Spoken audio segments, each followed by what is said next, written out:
நடிகர் விஜயுடைய மனைவி விவாகரத்து கேட்டு கோர்ட்டுக்கு போயிருக்கிறது, செங்கல்பட்டு கோர்ட்டுக்கு போயிருக்கிறது நமக்கெல்லாம் தெரிஞ்சிருக்கோம். இது ரொம்ப வருத்தமான செய்தி. இதில் விஜயுடைய அரசியல் வாழ்வு மிகப்பெரிய பாதிப்பை ஏற்படுத்தும். ஏன்னா ஒரு குடும்பத்துக்கு நல்லவனாக நடக்காதவன் எப்படி ஒரு நாட்டுக்கு நல்லவனாக நடக்க முடியும்? முதல்ல உன்னுடைய குடும்பத்தை தான் பார்ப்பாங்க. குடும்பத்தில் இவன் மனைவி மக்களோட எப்படி இருக்கிறான் அப்படின்னு தான் அவங்க யோசிப்பாங்க. அதனால் அந்த திருமணத்தை மீறி அந்த உறவை தட்டி கேட்டதால் வீட்டில் எனக்கான உரிமைகளை விஜய் நிறுத்திவிட்டார், கட்டுப்பாடுகளையும் ஏற்படுத்தினார் அப்படின்னு அந்த மனுவில் சொல்லியிருக்காங்க. அப்போ இவர் மனைவியை கொடுமைப்படுத்துகிறார் இல்லையா?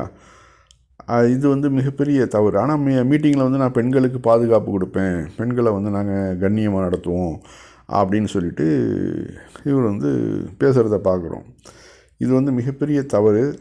ரெண்டாவது எல்லாரும் சொல்கிறாங்க, ஏன் எம்ஜிஆர் 2 மனைவி வச்சுக்கலையா, கருணாநிதி 2 மனைவி வச்சுக்கலையா, அது மாதிரி இவருக்கு இருந்துட்டு போட்டோமே அப்படின்னாக்க அவங்க அந்த மனைவிகளுக்கு உரிய அந்தஸ்தை கொடுத்தாங்க.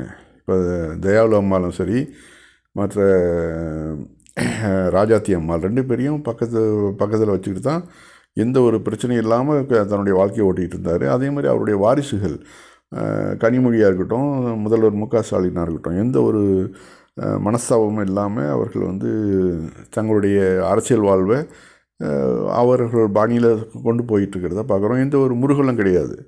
அதே மாதிரி ஜெயலலிதாவும் ஜானகி அம்மாவும் எப்படி இருந்தாங்கன்ற நம்ம பார்த்தோம். அந்த மாதிரி இருந்துட்டு போனாலும் ஒன்றும் பிரச்சனை இல்லை. எல்லா குடும்பத்திலும் மனிதன்கிற தவறு செய்யக்கூடியவன் தான். மனிதன் இயல்பிலே தவறாக படைக்கப்பட்டவன் தான்.